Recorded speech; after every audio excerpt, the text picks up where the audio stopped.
My name is Asher, and this is my voice. 1 week on T. 1 month on T. 2 months on T. 3 months on T. 4 months on testosterone. 5 months on testosterone. My name is Asher, and this is my voice. 2 some years on T. I'm almost 3 years on T. But hey, y'all, I decided to make a YouTube because y'all been asking me a lot of questions. And a friend of mine told me that I have an interest in life and I should post about it. And I already do, so I figure, why not? Okay, so, sorry. A little phalloplasty check-in. This is what this is. I want to answer some questions real quick about phalloplasty. So, how big is it? I'm not telling you. Can you pick the size though? Yeah, you can't pick the size. So like, with my doctor, my surgeon, how he let me pick the size was he had me put my arm up like this at a 90-degree angle, put my hand flat, and then you see where the palm is, that's the maximum that they can take because they need, I don't know, a little wiggle room. And also I made them do a lightning scar. Look, they asked if I wanted a straight scar or an S. Fuck that, I make it a zigzag, lightning. Hell yeah. But anyway, so, oh yeah, so that's how big it can be. It can be from here to here, and you see I went with the maximum. All right. So, big requirements for phalloplasty. I don't know how it is for the M1. I don't know how to say it actually. That's embarrassing. But plastic, whatever. But I don't know how it is for that one. But for phalloplasty, you have to have 3 letters of recommendation. One from your surgeon doing the surgery, saying that he'll do the surgery. That they will do the surgery, and that you're in sound mind. I fucking lied. You need 4 letters. Wait, hold on. Okay, I'm back. I confused myself a little bit, but okay, so you need 3 letters. 3 letters. You need 1 from the surgeon, and you need 2 from psychiatrists. But let me tell y'all a secret. You don't have to go to a psychiatrist regularly to get them to write you a letter. That is bullshit. Because who has 2 psychiatrists? Psychologists. That's bullshit. No one has 2 psychologists at one time. That's what? So if you go on Psychology Today and look up shit like stuff that align with your gender and your shit, like you'll find a psychologist that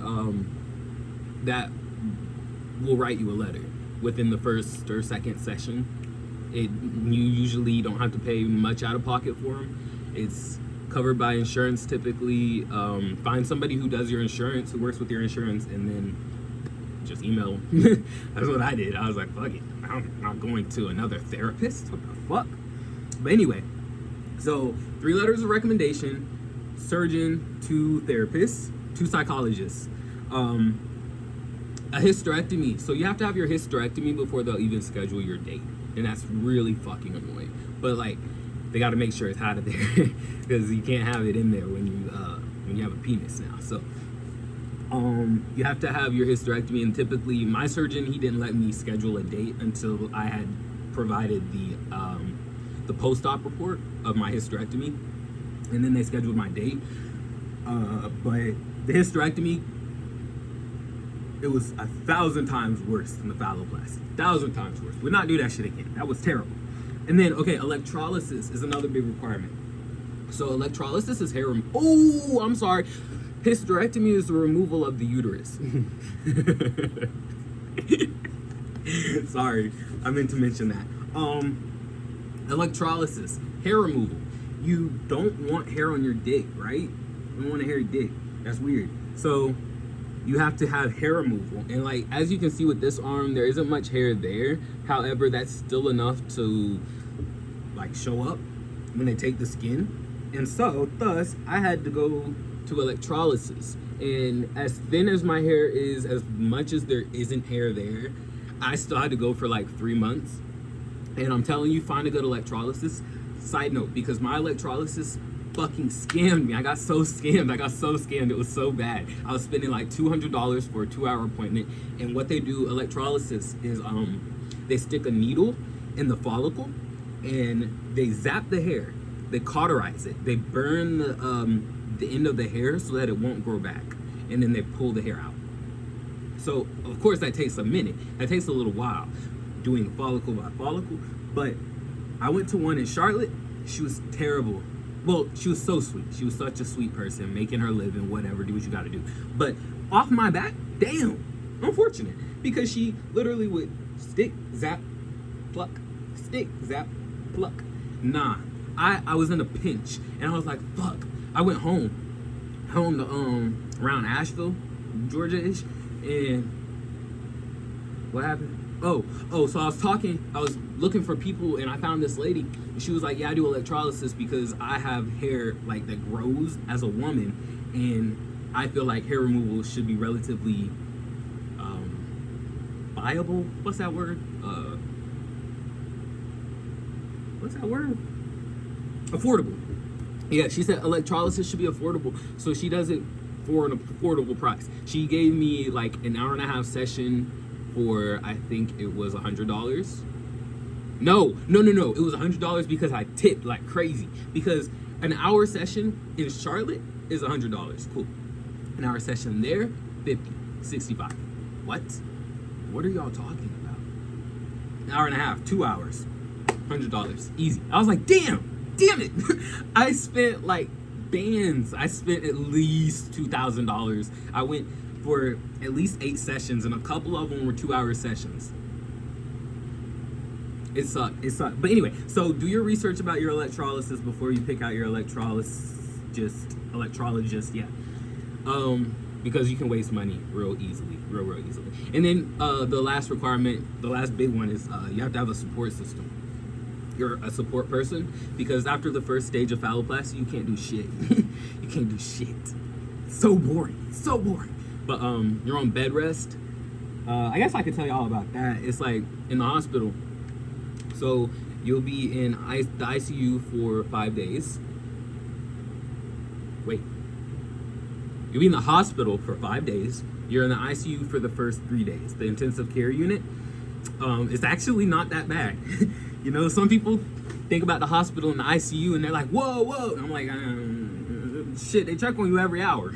They bring you everything every hour. They bring you whatever you want. Like, you're in charge there. It's fun. and then you're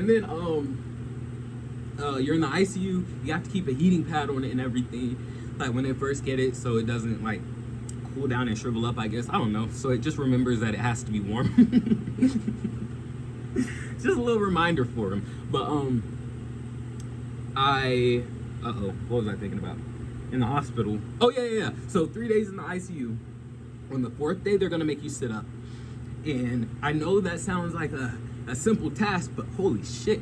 I sat up for like 30 minutes and then I slept for like 2 hours. It was crazy. I was like, damn, this got me winded and shit. They have you literally on bed rest. But and then on the 5th day, you're gonna walk. And now I was a G. I was walking laps. I was doing laps. I did 2. A nigga did 2 laps on the 5th day of his recovery. But they're only gonna make you do like 1 or half a lap. It's not that bad. And then they send you back, and then you have to stay local to that hospital for at least a month, I think. Mine was 4 weeks, because in case anything goes wrong, which it worked out. But if in case anything goes wrong, you have to be within. I think every hospital is different, but there's a certain radius you have to be within. I think it's like 30 minutes travel time, because something fucking happens. Your surgeon is all the way over yonder. I don't know. It makes sense. So, the whole process is actually, it's long. I was started early because like the requirements are brutal. They're brutal. Start it early. That's my best piece of advice. Start early and make sure you have a support system. Holy shit, it's hot. Okay. All right. Will full sensation return? No. I'm not even going to sugarcoat that. Like, no. You will not have cisgender sensation. I don't think. I mean, maybe it's possible. Anything's possible, but it's not likely. Not likely at all. So, what happens during the surgery? They take a nerve graft as well as a skin graft, and I don't remember if they take a vein or an artery, but they take something so it has a little heartbeat, you know, pumping blood and shit. But they took the nerves so that I could feel things. And when they do a nerve graft, the nerves have to like reattach and like heal and like remember that they're nerves. So it's gonna take a second. Let me see. Willful sensation return, no, but like it comes back. It's like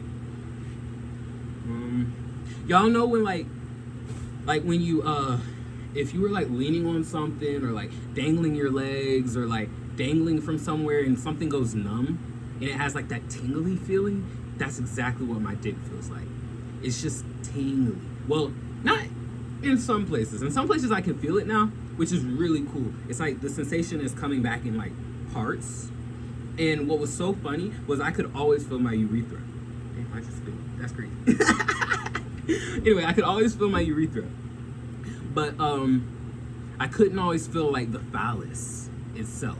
Like the touch, gentle touch. And what's really cool now is I noticed that I can feel like gentle touch. Oh, and that's another thing. Like that was another question. How much will you be able to feel and what will you be able to feel? So with all the grafts that they did and all the sensation they're trying to maintain, I will be able to feel pressure, temperature, and touch. Yes, I think that's it. I think those are. But right now I'd say I'm like, I had my phalloplasty July 16th of 2025, and I'd say I'm at like 45, maybe 47. I wouldn't say 50 yet, 50% sensation, but like it's coming back. It's coming back, and it's actually really cool. And it's not like, I know I was worried about never getting sensation back, but like once it's down there, all your worries fade away. It's like, holy shit, I have a dick. Who cares? Like what? And then you start to be able to feel it, and it's like, oh shit, it's only up from here. It's only like gaining feeling from here. It's only going to feel better. So that is super cool, and it's worth looking into if you're dysphoric. So the surgery pain, to wrap up, so surgery pain was not much. Like I'd say 4 out of 10, 3 out of 10. Like the hysterectomy about took me out. It about took me out. But the phalloplasty was fun. It was pretty fun. Like you're sitting in the hospital, you got nothing to do, bring some hobbies and shit, and you'll have fun. Have a good person there with you. You're gonna have a good time. It's like, and then you got a lot of time to talk and shit. It's cool. It's cool. And then I'd say the scars. A little update on my scarring right now. I know I'm showing y'all my arm a lot,